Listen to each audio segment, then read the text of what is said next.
engraçado. Antigamente, antes de, por exemplo, Globo, Sport TV e ESPN entrarem nesse rolê, Sim. os portais de notícia, eles tinham que ser, de certa forma, amistosos, porque eles não tinham muito poder. Eles eram pessoas ali que eram fãs, né, e gostavam, eram jornalistas, alguns sim, outros não, mas queriam fazer jornalismo.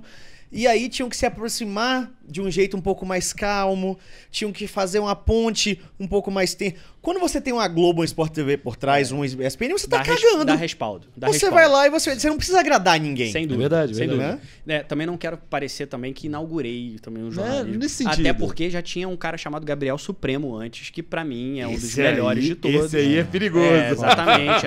E assim, que era um cara que já trabalhava com isso. A própria Bárbara também, que dá o Bárbara aí. que é o furo da NTZ Red antes da minha entrada. Sim. Quando eu entrei, eu fui estudar quais eram os furos, quem tinham dado os furos, quem eram os caras relevantes dessa história. Rock Marques também, um outro cara também que tinham começado ali um tempo antes também, que pra mim, eu sou grande fã dos dois, além de amigo. Grande fã dos três, né? Bárbara, Supremo e Rock, né? Sim, mas com isso que você estava falando do Twitter e tudo mais, o que as pessoas tendem a não entender é o seguinte: a Globo queria isso, de ter alguém fora do ambiente do esporte eletrônico. Por isso que me chamaram. Eu estava no futebol, cobrindo o Flamengo, como falei anteriormente. É curioso. Exatamente, Ninho do Urubu. E lá, uma vez, um determinado jogador que fazia parte do bonde da Estela, que foi uma grande polêmica que envolveu os jogadores do Flamengo e tudo mais. Cara, a gente ia pro treino e era um Ninho do Urubu bem menos moderno do que a gente tem hoje. E a gente ficava na beira do campo e ele simplesmente errava os chutes pra passar perto da nossa cabeça, assim. Era uma coisa... Olha porque só. o esporte eletrônico você não está com as pessoas, né? O futebol não, você tá ali com o cara o tempo inteiro. Não dá pra dizer que ele tava tentando acertar a gente de propósito, mas a gente sente o que tá acontecendo. Que tem uma malíciazinha. Exatamente, tem uma malícia. E aí, o que eu acho que as pessoas não entendem, eu acho que assim... Acho que nem quem tá há muito tempo, por exemplo, um político que tá há 30 anos, pô, esse cara não entendeu como é que funciona a imprensa ainda. E o que ele precisa entender, e todo mundo precisa entender, é que sempre haverá uma relação de tensão entre o jornalista e o objeto de cobertura. Sim. Porque o jornalista ele é um vigilante das regras. Porque o jornalista ele é um vigilante do regulamento. Porque o jornalista é um vigilante das boas práticas. Então, há sempre uma questão de tensionamento entre o jornalista e a pessoa que é o objeto de cobertura e tudo mais. E isso é absolutamente natural. E o que as pessoas precisam também normalizar é a crítica. Que eu acho que num ambiente que era pouco criticado, quando entra uma pessoa com mais respaldo, como que você falou, da Globo e tudo mais, de não ter... E tem uma coisa muito importante para o jornalista. O jornalista que entra para o jornalismo querendo trabalhar futuramente, né, no objeto que ele está cobrindo, aí você não levanta da cama.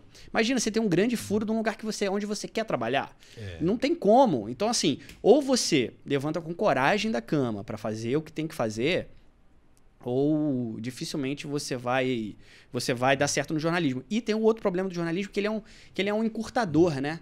As pessoas, às vezes encaram o jornalismo, e não é no esporte, é no jornalismo como um todo, um encurtador para a fama.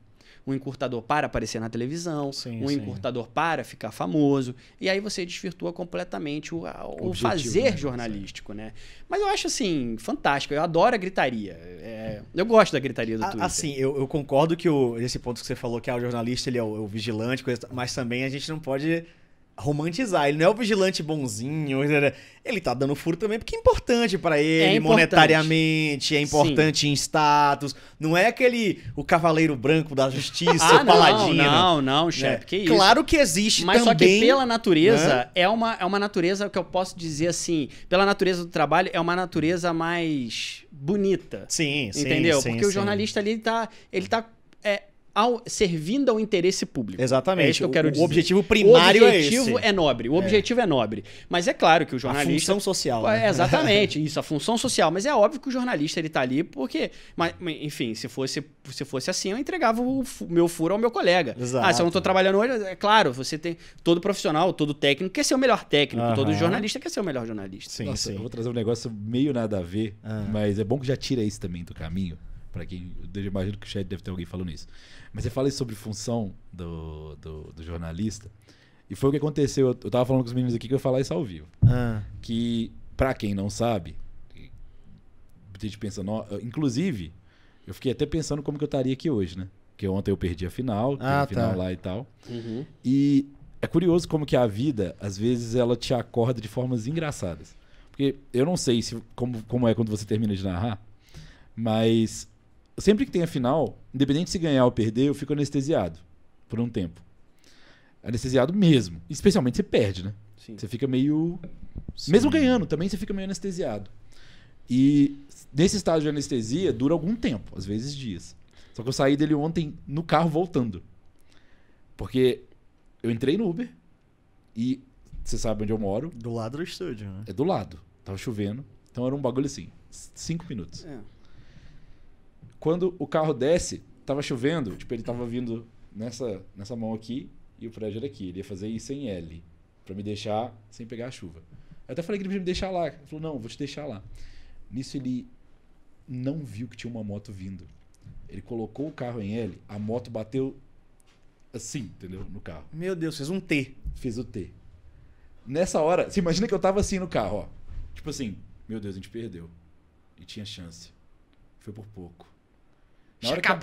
A moto bateu daqui, ó. Na minha esquerda. Aí eu, meu Deus. E aí vem tudo que você aprendeu na faculdade na cabeça. E na hora eu já, tipo, deu um trovão assim. Eu já saí do carro, já comecei a atender o cara. Não aconteceu nada assim demais, mais na moto do que no cara. Já peguei o mínimo, pensei se tinha que chamar uma ambulância, não tinha, não precisou. Mas aí quando eu cheguei em casa, eu parei e falei, cara, a vida não para. E tem toda uma função social que, assim, na medicina eu nunca deixo de ter. Então, já passei desse assunto que eu falei que acontece história aqui, porque o como tem muito disso. Rapidamente ali acabou. Final passou. Porque o cara podia ter morrido, a moto bateu em mim. Tipo assim, um pouquinho mais. Foi mais pro lado do motorista do que em mim. Mas, cara, você imagina o susto que é. A vida não dá tempo da gente ficar refletindo demais, não, pô. Refletir nada. Eu tava anestesiado, até pau! Perdeu e, aquilo. Assim, quem já teve acidente de carro, eu nunca tinha desse jeito. É um bagulho assustador. Já tive vários. Não, mas assim, é um bagulho... É um susto porque vem do nada. Você vê os momentos passando muito rápido. Sim. Então eu era meio imprudente quando era mais novo. Você era imprudente, Eu bati o carro umas 4 vezes já. Depois vocês dão uma pesquisada nas fotos do Chape mais novo. Ele tinha muita cara de malandrinho, de fato. Eu era mas bem enfim, playboyzinho chato. Então, eu entendo essa questão de valor social. Isso passou muito na minha cabeça de ontem. Eu falei, pô, ainda bem... O curso que eu fiz eu posso não estar exercendo, mas está em mim. Com Quando certeza. precisa, eu vou lá e resolvo a parada. Aproveitar para fazer um adendo aqui, eu bati o carro, mas nenhum estava bebendo, tá? Eu bati o carro porque eu era imprudente. Você corria muito? Cara, eu corria muito e eu não fazia revisão nunca do meu carro. O problema é falha mecânica. Então, assim, as vezes que eu bati, tipo, eu freiei, tava chovendo e o pneu tava completamente liso, ele só foi. Mas ele foi muito, assim. Eu freiei lá atrás, eu falei, tipo, ele começou a deslizar, eu falei, fudeu. Ele foi, navio. E a vida dá uma parada, né? Eu fiquei, tipo, congelei só. A outra foi a mesma coisa, descendo a ladeira eu freiei, o pneu tava completamente careca e aí ele só foi na ladeira abaixo. 2 vezes? 2 vezes o pneu. E a outra, eu lembro como se fosse hoje. E a outra, eu tava passando...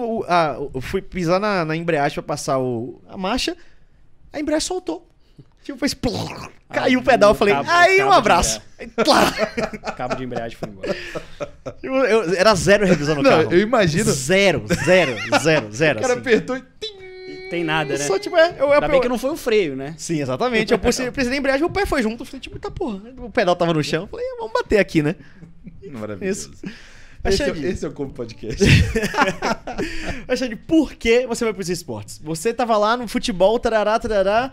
Por que diabos você inventou de cobrir esporte eletrônico? Cara, sentei no divã, não sei. Não sei, porque assim, a história foi o seguinte... foi fora do meu trabalho, a gente estava fazendo uma comemoração dos resultados, eu acredito que da Olimpíada. E o meu chefe, um dos melhores chefes que eu já tive até hoje, Eduardo Peixoto. Vou só pedir licença aqui. O Preto não tá aqui hoje, então eu vou ter que pedir a comida. Então vai falando aí, então, desculpe, não estou desrespeitando, estou só pedindo a comida. Vai lá olhando pra mim. Não, e eu tô super querendo conhecer o hambúrguer do... E o pior, Seven Kings hoje tá fechado. Eu não acredito. Vim aqui só pra isso, pô. Pô, eu queria conhecer o Preto. Normalmente a gente faz de terça e quinta, né? Aí você pediu você segunda. Não, é verdade. Você pediu. Culpa é minha. Mas a culpa é minha. Isso mostra que tem que ter o remember depois. Tem que Exatamente, é isso. isso. E aí, cara, em 2016, o Eduardo Peixoto... Cara, a gente tava numa confraternização, um nível alcoólico bem legal, assim. E aí ele me disse o seguinte, cara, você vai trabalhar com isso? Você quer trabalhar com esportes? Aí eu falei assim, mas peraí, Edu, vamos fazer o seguinte, assim, vamos voltar uns pontos nessa história. Que diabo é isso? Eu não fazia ideia. Era aquele negócio mesmo, tem gente ganhando dinheiro pra jogar videogame. Era isso que eu sabia. E aí ele falou assim, cara, a Globo vai investir nisso agora e a gente quer um cara com a pegada do futebol e um cara mais jovem para essa área, para ficar 6 meses lá. E aí você faz umas matérias especiais e o que te surpreender vai surpreender a sua audiência, vai surpreender a audiência, porque o Globo Esporte nunca falou sobre isso, né? E aí, você quer? Aí eu falei, cara, assim, eu tava num momento muito bom no futebol. Talvez se isso voltasse, talvez eu tivesse pensado melhor. Eu tava muito, muito bem no futebol, fazendo muitas coisas pra TV e tudo mais, mas eu aceitei o desafio porque eu achei que seria uma coisa legal. E aí eu vim aqui pra São Paulo, conheci a CNB, acho que na época você tava lá. Provavelmente, 2016, né? E a PEN também. Entrevistei o BRTT sem fazer a menor ideia de quem era ele. Esse cara aí é o cara assim, ó, eu lembro que, assim, me resumiam, ao tentar explicar pra mim, esse cara aí é o Romário dos esportes. Eu falei, então tem um personagem aqui, né? Romário é uma boa comparação. É uma comparação. Depois fizeram ao Forlan essa comparação de Romário dos esportes. Aí não. Eu lembro disso, mas virou matéria. Não, eu sei, mas assim... Mas não acho sim, assim. Não acho. E aí... Eu lembro que era uma época que o BRTT tava super mal na PEN. Né? Ele tava numa E assim, ele gentilmente foi me dar entrevista, mas claramente eu senti que eu falei, pô, esse cara não está aqui querendo estar aqui. Ou porque a equipe pediu pra ele estar ali, porque era a Globo que tava entrevistando. Sim. Mas eu senti, mas eu não fazia ideia do que tava acontecendo, do tanto de coisa que eu poderia perguntar pra ele, que ele poderia estar ali, mas eu simplesmente não sabia. Porque assim, foi na quinta-feira e na terça-feira eu já tava na PEN. É óbvio que eu poderia ter estudado, mas não era o foco da minha matéria, inclusive. Claro. Era mostrar o que era uma game house, quanto que essa galera aqui ganha. Bastante introdutória, porque também era uma imersão pra mim. E aí, depois de 6 meses, ter feito algumas matérias que repercutiram, que era o Cami, o garoto de R$1 milhão, o quanto funcionava, quanto girava e fui para o Mundial nos Estados Unidos em 2016, do Exódia, né? Tive lá e assim... O Ibirapuera me impressionou. O Ibira foi incrível. O Ibirapuera me impressionou. E assim, era para ficar 6 meses. E aí eu falei assim... Cara, tem jogo. Que isso? O que é isso aqui? Porque assim, eu já tinha coberto bastante esporte olímpico. E não há nada parecido com isso. É absoluto. Não, tô falando pro Xande lá de 2016. Agora parece muito óbvio. Mas eu falei assim, gente, o que é isso aqui? O que é esse telão na sala de imprensa? Gente, aonde é que estava isso que eu não estava vendo? E aí... O IWCQ também, outro que me impressionou demais. Foi lá que eu te conheci. Foi lá que eu vi você pela primeira vez. E você fez uma matéria comigo com o Toboco. Porque eu queria fazer uma conexão com o Galvão Bueno. Isso. E aí eu fosse o Toboco e tudo mais. Era bem essas matérias, sabe? Palatáveis, né? Puxar o Galvão Bueno pra mostrar pro cara que o cara certamente conhece o Galvão Bueno, mas agora conheço esses caras. É óbvio que iria atingir também o público do esporte eletrônico, porque ele tava pela primeira vez vendo aquelas matérias na Globo e tudo mais. E aí eu falei, cara, isso aqui é gigantesco. Peraí, eu preciso olhar isso aqui com mais atenção. E aí fui fazendo umas matérias, aí foi virando um jornalismo diário. Era um jornalismo de matérias especiais, foi virando um jornalismo de diário. E aí depois de 6 meses, Xande, e aí? Vamos ficar mais 6? Deu certo o negócio, hein? E eu falei, não, cara, eu quero voltar ao futebol. Me deixa voltar ao futebol. É que assim, eu não entendia nada do jogo, assim... E é curioso isso aí, porque agora você me contando, eu vou ser muito inocente na minha fala, tá? Uhum. Mas nessa época, quando você apareceu, eu não entendia por que você falava tanto de futebol no Twitter. Porque eu tinha que fazer essa conexão com o público. Não. Fazer as comparações com o futebol. Mas assim... Você não sabia que ele era um repórter de futebol? Não, porque eu não acompanho futebol. Esse que é o negócio. E os meninos também não. E isso irritava muito a comunidade de esporte eletrônico. Por que ficar falando de futebol toda hora? Nossa, eu achava daoríssimo.